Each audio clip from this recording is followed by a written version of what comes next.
दोस्तों, आपका हमारे ऑनलाइन क्लास क्लासेज में। और हम पढ़ रहे थे राजस्थान के दुर्ग। तो हमने कल पढ़ा था कुंभलगढ़ का दुर्ग और आज हम चित्तौड़गढ़ और अन्य दुर्ग पढ़ेंगे। चित्तौड़गढ़ मोस्ट है, उसके पहले कुछ छोटे छोटे दुर्ग हैं, उनको देख लेते हैं। लेकिन एक बात मैं आपको बता दूं कि आपको कुछ सीखना है, कुछ करना है, तो उसके लिए आपको पूरी क्लास देखनी पड़ेगी। यानी कि 2 मिनट ये क्लास देख ली, 2 मिनट ये देख ली, जो भी देखो उसे रेगुलर देखो ताकि आपको कुछ फायदा हो सके। जरूरी नहीं है कि शुरुआत में जो 2 मिनट में बताया जाए उनमें से ट्यूशन आ जाए, ट्यूशन कहीं से भी आ सकता है। तो शुरू करते हैं। पहले कुंभलगढ़ पढ़ा था कल हमने, आज हम अचलगढ़ पढ़ेंगे कल। तो अचलगढ़ ये सिरोही में है, ये सिरोही में पड़ता है अचलगढ़ दुर्ग। और इसका नाम अचलगढ़, उस दुर्ग में एक मंदिर है अचलेश्वर महादेव का मंदिर, उसके कारण इस दुर्ग का नाम अचलगढ़ पड़ा है। तो इसके बारे में ज्यादा बातें नहीं है, ये सिरोही में है और अचलेश्वर महादेव का इसमें मंदिर है, जिसके कारण इसका नाम अचलगढ़ पड़ा है। तो ये तो ऐसी एक छोटे छोटे दुर्ग है, आपको बस ध्यान में रखना है। जैसे भैंसरोड, तो ये कहाँ पड़ता है? ये चित्तौड़ में पड़ता है, भैंसरोड चित्तौड़गढ़ में। और भैंसरोड एक जलदुर्ग है, ये 2 नदियों के किनारे बना हुआ है। जैसे जैसे 2 नदियां हैं, एक तो चंबल है, एक बामनी है। तो इन दोनों नदियों के बीच में बना हुआ ये जलदुर्ग है भैंसरोड। और इसका ये एक चीज याद रखनी है आपको, भैंसरोड को राजस्थान का विलोर कहते हैं, राजस्थान का वेलोर। और ये एकमात्र ऐसा दुर्ग है जो व्यापारिक दुर्ग है, मतलब इसका निर्माण व्यापारी, 2 व्यापारी थे, एक का नाम था भेसा सा है और दूसरा था घोड़ाचारण। तो इन दोनों ने मिलकर इस दुर्ग का निर्माण करवाया था व्यापार के लिए, जो व्यापार आने जाने है उसको और व्यापारिक वस्तुओं को रखने के लिए। तो ये तो ज्यादा नहीं है, ऐसी छोटी छोटी चीजें आपको ध्यान में रखनी है। वैसे चित्तौड़गढ़ ही मोस्ट इम्पोर्टेंट है, वही याद रखना आपको, तो क्योंकि क्वेश्चन उसमें से ही आते हैं।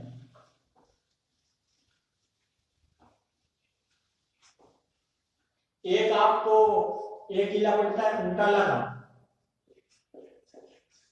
यह थोड़ा इससे क्वेश्चन आ सकता है क्योंकि ये भीलवाड़ा में पड़ता है और इससे कहानी जुड़ी हुई है। कहानी क्या है वो मैं बता देता हूं कि जब महाराणा प्रताप का पुत्र अमर सिंह मेवाड़ का शासक था, तब यह दुर्ग दिल्ली का शासक जहांगीर के अधिकार में आता था। और जहांगीर के अधिकार में आता था तो इनके तो जो मुगल और महाराणा प्रताप जी और अकबर के तो शुरुआत से ही टक्कर थी। उसके बाद जहांगीर के कब्जे से ये किला छुड़वाना था अमर सिंह को। तो अमर सिंह की जो मेवाड़ की सेना है, इसमें हरावड़ होते हैं, जो मतलब जो युद्ध के समय सेना जाती है तो सेना में जो आगे की पंक्ति में युद्ध लड़ते हैं तो उनको हरावड़ कहते थे। और हरावड़ हमेशा जैसे चुंडावत की हुआ करते थे मेवाड़ की सेना में। चुंडावत मतलब जो राव चुंडा नहीं, राजकुमार चुंडा, जो उनके वंशज थे जिन्होंने आजीवन मेवाड़ की जो मेवाड़ का शासन त्यागा था जिन्होंने, और मेवाड़ का भीष्म पितामह कहा जाता है इनको। तो इनके जो वंशज हुए वो हरावड़ कहलाते थे, हरावड़ सेना का नेतृत्व करते थे, तो वो चुंडावत कहलाते थे। तो उसी समय क्या हुआ, सख्तावत जो महाराणा प्रताप का भाई था शक्ति सिंह, तो सख्तावत भी उस समय काफी प्रभावशाली हो गए। तो सत्तावत ने कहा कि हर बार चुंडावती हरावल सेना का नेतृत्व क्यों करे, हम भी युद्ध में आगे लड़ेंगे। तो ये वाद विवाद हो गया इनके बीच। तब अमर सिंह जी ने कहा था कि जो उटाला का किला है वो जो पहले जीतेगा उसी को हरावल सेना का नेतृत्व करने दिया जाएगा। तो उस समय सत्तावतों का नेतृत्व कर रहे थे बल्लू सत्तावत और चुंडावतों का नेतृत्व कर रहे थे जेता चुंडावत। तो इन दोनों ने उंटाला के किले पे आक्रमण कर दिया और उंटाला के किले पे आक्रमण किया तो सत्तावतों ने आक्रमण किया था किले के आगे से, मेन गेट से, मुख्य दरवाजे से, और जो चुंडावतों ने आक्रमण किया था वो किले के पीछे से। तो कहानी क्या हुई कि जो किला का दरवाजा होता है उसके मोटी मोटी कीलें लगी होती है ताकि कोई तोड़ नहीं सके। जैसे हाथी से मुख्य रूप से दरवाजे तोड़े जाते थे, तो जैसे हाथी तोड़ नहीं सके उन किलों को लेकर पीछे हट जाए इसके लिए। तो बल्लू सत्तावत ने क्या किया, हाथी को पीछे हटा देकर उस किलों के सामने जाके उगे और फिर हाथी को खुद पे मारने के लिए कहा। तो उनके क्या हुआ, किले शरीर में छेद कर गई और उन्होंने गेट तोड़ने में सफलता प्राप्त की। यह सूचना पड़ गई जेता चुंडावत के, सूचना पहुंच गई कि सत्तावतों ने आगे से किले का दरवाजा, मुख्य दरवाजा तोड़ लिया है। तो इन्होंने पीछे से जो आक्रमण किया था वो निष्फल होता देख इन्होंने एक अपने सैनिक से कहा कि मेरी शीश काट दो और उंटाला के किले के अंदर फेंक दो। तो उसने ऐसे ही कहा, इनकी शीश काटकर सर को उंटाला के किले के अंदर फेंक दिया और कहा कि पहले तो हम ही पहुंचे हैं किले के अंदर। तो फिर अमर सिंह जी ने दोनों की वीरता को देखते हुए, दोनों वीर गति को प्राप्त हो गए और सत्तावतों और चुंडावतों को दोनों को इनाम प्रदान किया और हरावल सेना का नेतृत्व चुंडावतों के पास ही रखा। तो यह कहानी है, इससे यह आपको याद रखना है। ऐसे ही एक छोटा सा दुर्ग और पड़ता है सज्जनगढ़।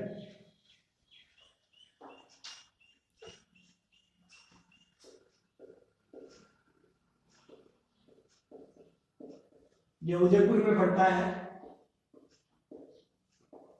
उदयपुर का मुकुटमणि भी कहते हैं इस दुर्ग को उदयपुर का मुकुटमणि भी कहते हैं। सज्जनगढ़ उदयपुर में पड़ता है और यह महाराणा सज्जन सिंह ने इसका निर्माण करवाया था।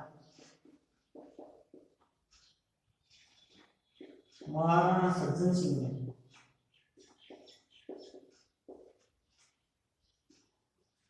तो इससे आपको एक मोस्ट बात ये ध्यान रखनी है कि सज्जनगढ़ में जो एक तो गुलाब बावड़ी पड़ती है,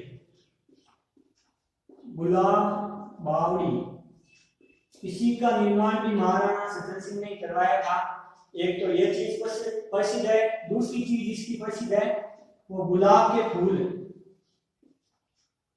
गुलाब के फूल अपने आकार के कारण प्रसिद्ध है। यहाँ सबसे बड़े आकार के गुलाब के फूल पाए जाते हैं, अपने आकार के कारण प्रसिद्ध है। ये चीजें याद रखनी है। और इसका निर्माण 1881 में करवाया था सज्जन सिंह ने, महाराणा सज्जन सिंह ने। तो ये इतनी चीज याद रखनी है। ये तो नॉर्मल है। अब चित्तौड़ पढ़ेंगे वो ध्यान से पढ़ना है आपको। चित्तौड़गढ़ दुर्ग आपको ध्यान से पढ़ना है क्योंकि इन्हीं में से क्वेश्चन आते हैं। वैसे छोटे दुर्ग में से क्वेश्चन कम आते हैं।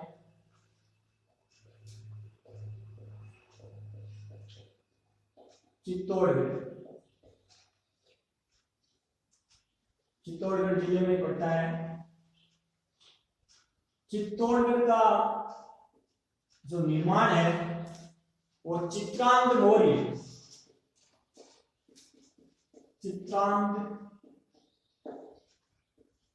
मौर्य वंश का शासक था। इसने करवाया था प्रारंभ में निर्माण किसने करवाया था? चित्रांग मौर्य ने। और इसका जो पुनर्निर्माण का श्रेय महाराणा कुंभा को जाता है। महाराणा कुंभा ने इसका पुनर्निर्माण करवाया था चित्तौड़गढ़ दुर्ग का। चित्तौड़गढ़ दुर्ग के वैसे नाम चित्रकूट, ये नाम भी याद रखने उपनाम। चित्रकूट दुर्ग एक इसको राजस्थान का सिरमौर, राजस्थान का गौरव याद रखना है। राजस्थान का सिरमौर, राजस्थान का गौरव, राजस्थान का गौरव खेजड़ी, बाजरा, इन सबको कहते हैं, लेकिन ये भी एक राजस्थान का गौरव कहलाता है। यह आपको याद रखना है। चित्तौड़गढ़ दुर्ग का नाम चित्रकूट, राजस्थान का सिरमौर, राजस्थान का गौरव, एक राजस्थान के दक्षिण पूर्व का द्वार, दक्षिण पूर्व का द्वार भी कहलाता है ये दुर्ग। ये दुर्ग के आपको नाम याद रखने हैं। चित्तौड़गढ़ दुर्ग अपने आकार के कारण ज्यादा प्रसिद्ध है। जैसे मैं यहां बना देता हूं, ये चित्तौड़गढ़ दुर्ग है। तो ये एक तो अपने आकार के कारण प्रसिद्ध है, क्योंकि चित्तौड़गढ़ दुर्ग 8 किलोमीटर तो लगभग लंबा है और 2 किलोमीटर लगभग चौड़ा है, इतना बड़ा है। और राजस्थान का एकमात्र दुर्ग है जिसके अंदर खेती की जाती है, खेती की जाती है इसके अंदर, दुर्ग के अंदर। और लिविंग पोर्ट भी है। लिविंग पोर्ट मतलब इसमें रहते हैं, सबसे बड़ा लिविंग पोर्ट भी है। लगभग 5000 के लगभग लोग अभी भी इसमें रहते हैं। जो चित्तौड़गढ़ दुर्ग है, इसकी मुख्य बातें यही है। इसके अलावा आपको याद रखनी है, इसमें 3 शाखे हुए, यह भी अभी बताऊंगा कौन कौन से 3 शाखे थे। और इसमें जैसे एक बाण माता का मंदिर है, बाण माता का मंदिर, एक अन्नपूर्णा माता का मंदिर है, अन्नपूर्णा माता का। इस अन्नपूर्णा माता का मंदिर का निर्माण करवाया था हमीर। ये वही हमीर है जिसने सिसोदिया वंश की नींव रखी थी मेवाड़ में वापिस चित्तौड़गढ़ को जीतकर।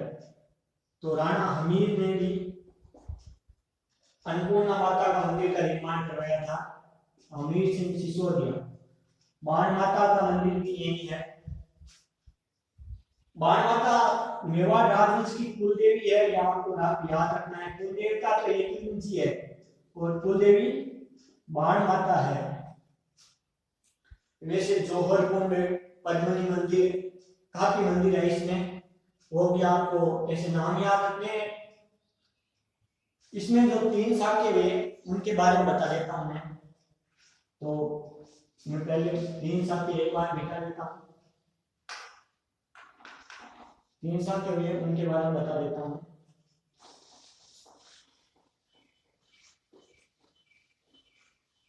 हम 3 शाखों के बारे में लाइन से पढ़ेंगे। तो एक नंबर है जो हुआ था 1303 में। दूसरा शाखा जो हुआ था दूसरे और तीसरा शाखा 1500 में हुआ। अब आपको याद कैसे करना है वो बता देता हूं। जैसे पहला शाखा 1303 में, दूसरा और तीसरा शाखा 1500 में, और ये दोनों ही हुए थे राणा सांगा के पुत्रों के समय। जो राणा सांगा था उनके पुत्रों के समय ये दोनों शाखे हुए थे। जैसे 3 यहां गया तो 3, 4 और आगे ढेर लगा के 5। अब यहां क्या करना है आपको, 5 बार में क्या आता है 6, 7 और ढेर लगा के 8, यह हो गई। तो पहला शाखा 1503 में, दूसरा शाखा 1534-35 में, तीसरा शाखा 1567-68 में। अब शाखे होते हैं तो वो आक्रमणकर्ता भी होता है एक, तो कि आक्रमणकर्ता कौन था। दूसरा जो शाखा किया तो वो किसके नेतृत्व में किया वो भी। तो यह तो इस समय। और तीसरा शासक कौन होता है उस समय, शासक।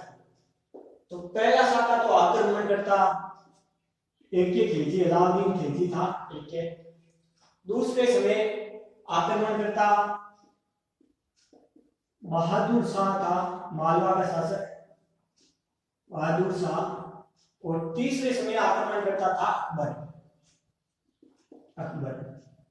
पहले समय जो अलाउद्दीन खिलजी ने आक्रमण किया था वो पद्मिनी के लिए किया था, और उस समय शासक था चित्तौड़गढ़ का रतन सिंह। राजस्थान में सर्वाधिक हिंसा के इस युद्ध में हुए रतन सिंह। दूसरे समय जो था वो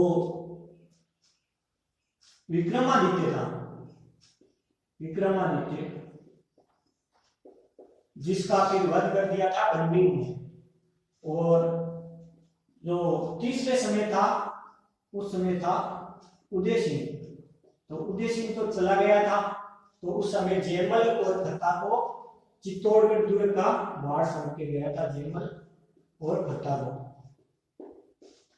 इस समय पद्मिनी के नेतृत्व में जो हुआ था, रानी पद्मिनी।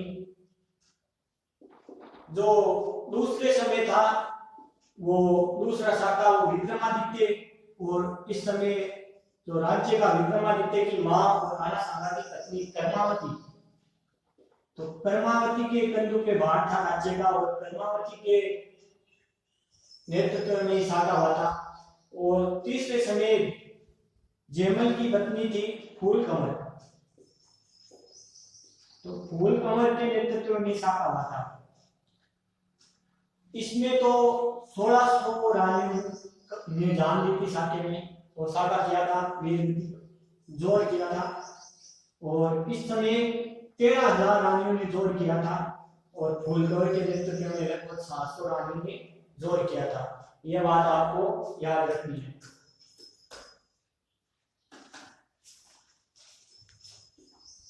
इसके तो चित्तौड़गढ़ दुर्ग है, इसके 7 दरवाजे। आपको ये बात याद रखनी, चित्तौड़गढ़ के 7 दरवाजे हैं।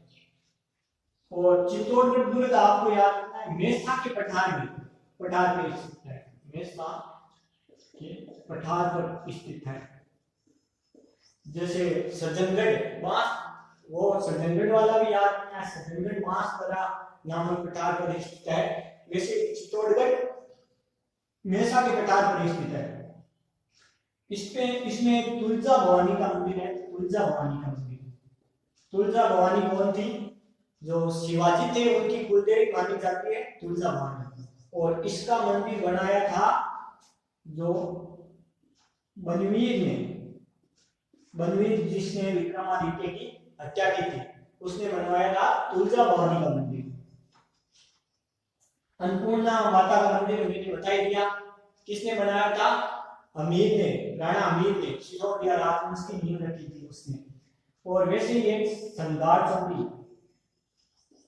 संगार चौरी नामक मंदिर है। ये वैसे तो जैन मंदिर है, लेकिन इसका जो संगार चौरी का संबंध है रमाबाई से। विदुषी महिला थी और महाराणा कुंभा की पुत्री थी रमाबाई।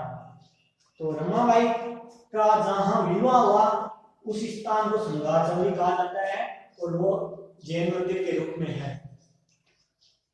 बाण माता का मंदिर मैंने बता ही दिया, जो मेवाड़ की कुलदेवी थी उनके बारे में। तो ये चीजें आपको याद रखनी है। और इसके बाद जो चित्तौड़गढ़ दुर्ग को क्या क्या कहा जाता है, जो उसके नाम है वो बताएंगे। और इसमें विजय स्तंभ और कीर्ति स्तंभ है, तो उनके बारे में पढ़ेंगे, उनके बारे में थोड़ा अलग से पढ़ेंगे। तो पहले पढ़ लेते हैं।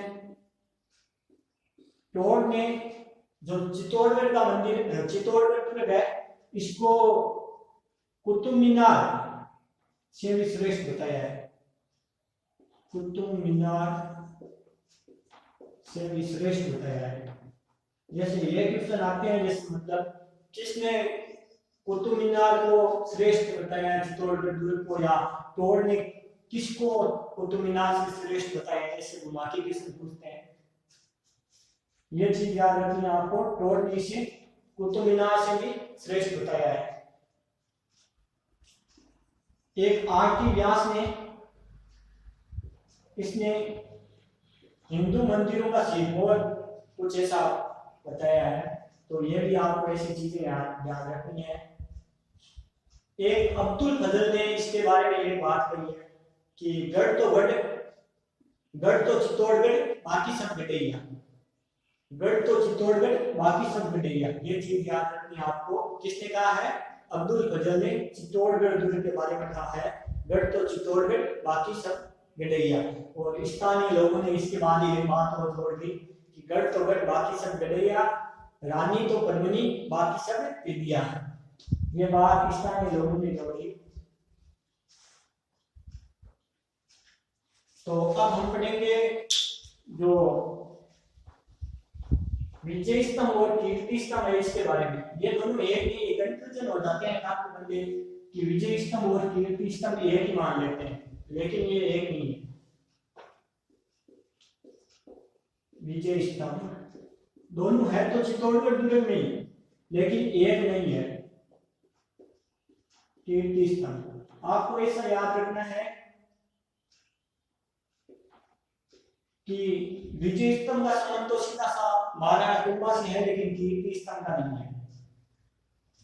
विजय स्तंभ का निर्माण तो महाराणा कुंभा ने करवाया था और निर्माण तिथि 1440 से 48 के मध्य हुआ था। विजय स्तंभ का निर्माण महाराणा कुंभा ने 1440 से 48 के मध्य करवाया था। और कीर्ति स्तंभ का निर्माण एक जिज्जा नामक जैन व्यापारी था, जैन व्यापारी, इसने करवाया था। विजय स्तंभ ऐसे 9 मंजिला है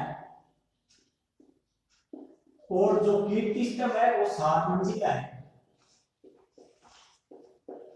तो कीर्ति स्तंभ के बारे में आपको ज्यादा याद नहीं रखनी। वैसे कीर्ति स्तंभ जो आदिनाथ है ना, जो जैन धर्म के प्रथम गुरु माने जाते हैं आदिनाथ, तो उनको समर्पित है कीर्ति स्तंभ। वैसे विजय स्तंभ एक बात पूछी जाती है कि कुंभा किसको मानते थे, मतलब कुंभा के जो देवता थे वो कौन थे। जैसे मेवाड़ वालों के एक ही नाथ थे, लेकिन कुंभा भगवान विष्णु को ज्यादा मानते थे। तो कुंभा भगवान विष्णु को ज्यादा मानते थे। और ये 9 मंजिला है, इसकी ऊंचाई 120 से 122 फीट है और जो इसकी ऊंचाई है वो 75 फीट है। अब 120-22 में चक्कर ऐसा है कि पहले एक बार क्या हुआ, विजय स्तंभ पर बिजली गिर गई, तब इसके ऊपर की जो 2 मंजिलें थी, 7 मंजिल के बाद में 8 और 9 मंजिल, उसमें क्या हुआ कि बिजली गिरने के कारण वो क्षतिग्रस्त हो गई। फिर स्वरूप सिंह ने इनका पुनर्निर्माण करवाया, 2 फीट इनकी हाइट बढ़ गई तो 122 मीटर जाता है। और विजय स्तंभ में भगवान विष्णु की मूर्ति है। अब ये विजय स्तंभ में 9 मंजिल है, इसकी तीसरी मंजिल पर 9 बार अरबी भाषा में अल्लाह शब्द लिखा हुआ है। ये चीज भी याद रखनी है। तो विजय स्तंभ की तीसरी मंजिल पर 9 बार अरबी भाषा में अल्लाह शब्द लिखा हुआ है। ये विजय स्तंभ के बारे में। अब विजय स्तंभ की जो 9वीं मंजिल है, 9वीं मंजिल, तो 9वीं मंजिल पे क्या है कि एक कीर्ति स्तंभ परिस्थिति लिखी है, कीर्ति स्तंभ परिस्थिति। तो अब इसका संबंध कीर्ति स्तंभ से नहीं है, कीर्ति स्तंभ परिस्थिति से है। क्या ये तो कीर्ति स्तंभ अलग चीज है और ये परिस्थिति अलग है।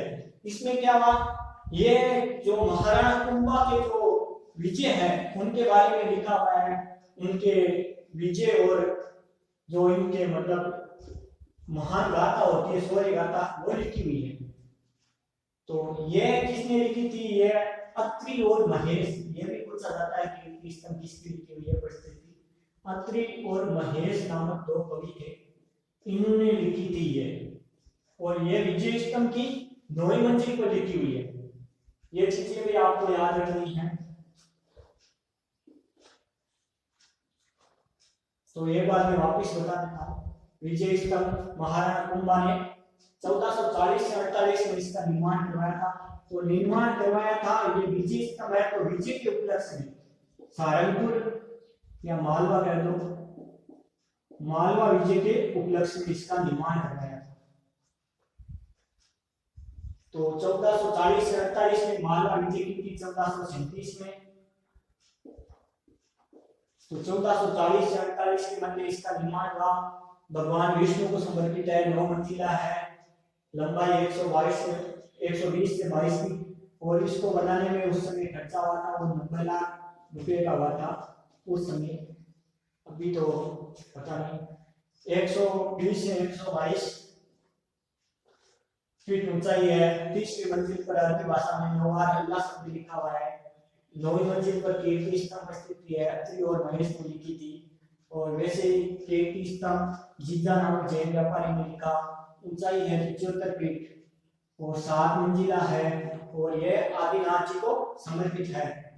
तो ठीक है दोस्तों, हम आज की क्लास यही समाप्त करते हैं और इसके बाद हम जो आगे 1-2 दुर्ग रहे हुए हैं मेवाड़ के वो पढ़ेंगे और फिर मारवाड़ के दुर्ग लेंगे। तो इसमें से आपको एक चीज, जैसे हमने कुंभलगढ़ पढ़ा था इससे पहले, तो कुंभलगढ़ का जो इंजीनियर है मतलब शिल्पकार, वो भी याद रखना है। मंडल था, उसने काफी लिखे थे वो ग्रंथ, रूप मंडल, देव मंडल, तो वो शिल्पकार का भी याद रखना है, मंडल था। ठीक है दोस्तों, तो आज की क्लास यही समाप्त करते हैं। धन्यवाद।